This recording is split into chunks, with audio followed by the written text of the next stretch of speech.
A large German shepherd found himself trapped, his head tightly stuck between two cold iron bars.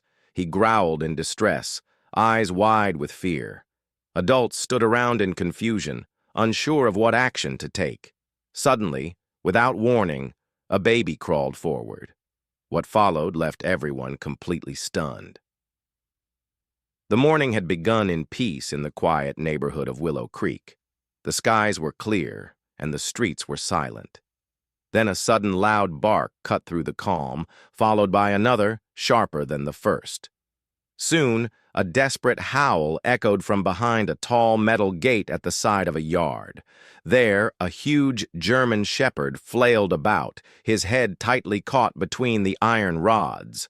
No one could figure out how he managed to squeeze into such a narrow space, but it was clear that he could not pull himself out.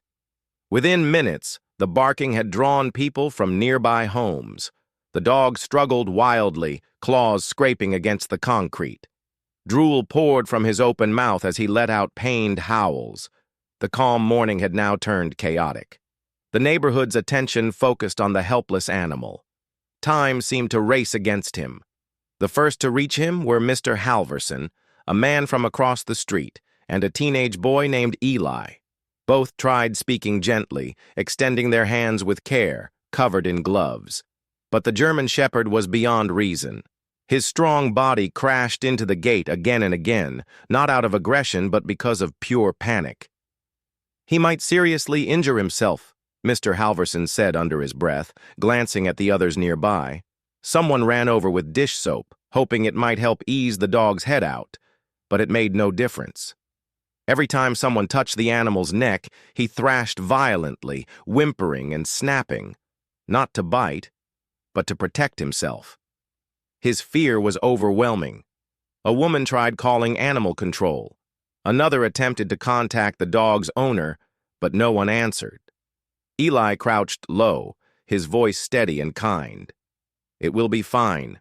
Just hold still," he said, but the shepherd was gasping heavily, tongue hanging out as he panted. The fear in the air thickened with each passing second.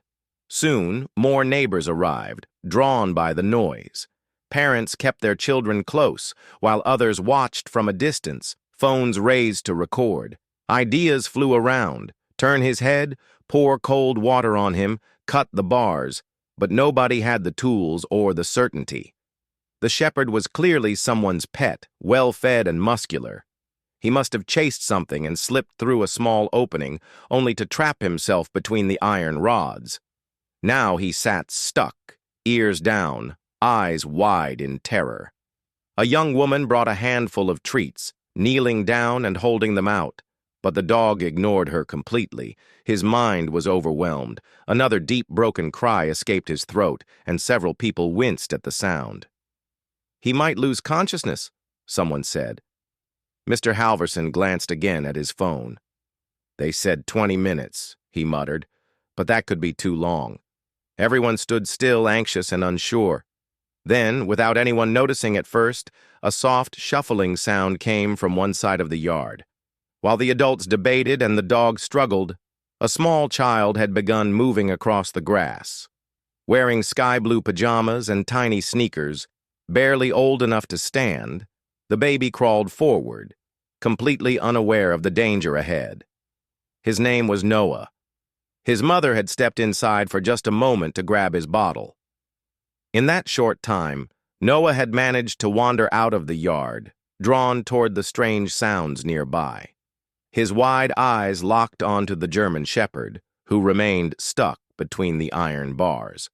By the time anyone noticed the baby, he had already covered most of the distance between himself and the gate. "Noah!" a voice shouted, panic rising. But the child did not stop. He reached the fence and sat right in front of the trapped dog, only inches away. His tiny hands touched the bars, fingers wrapping around the cold metal. The crowd froze, afraid to breathe. One wrong move could spell disaster. To everyone's astonishment, the shepherd stopped moving. The same dog who had been struggling, howling, and growling moments before was now perfectly still. His frightened eyes focused on the baby, who simply sat and stared back. No barking, no lunging, just a strange silence, as though something magical had entered the scene. Noah looked at the dog with complete calm. He was not afraid.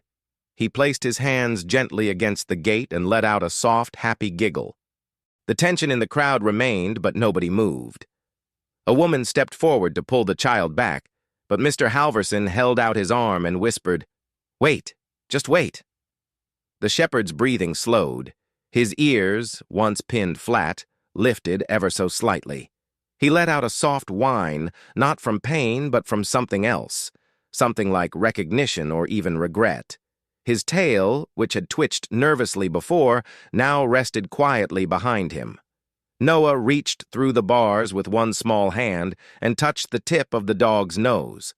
For the first time since the chaos began, the German shepherd closed his eyes. The baby's soft presence had turned terror into calm.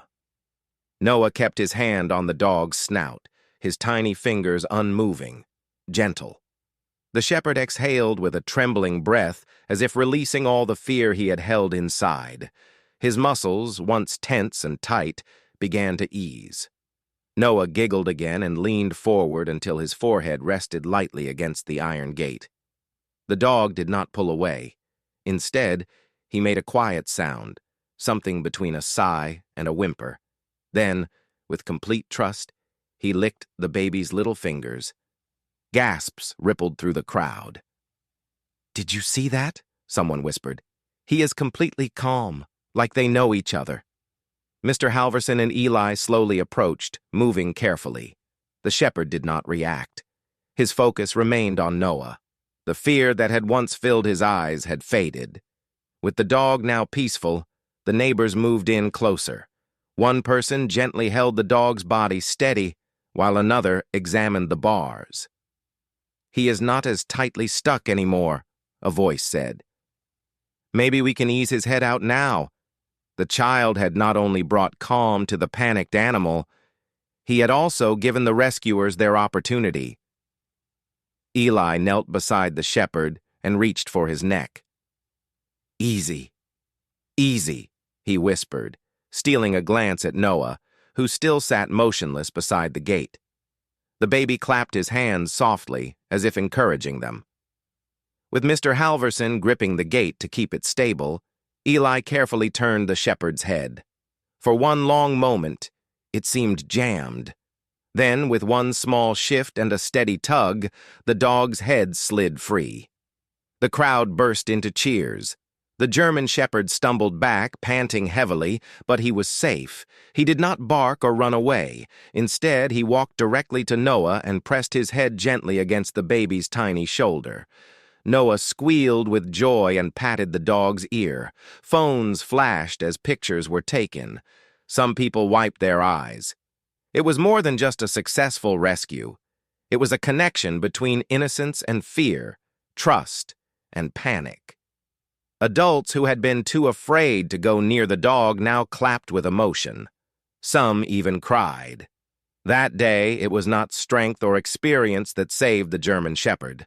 It was the quiet, fearless kindness of a child.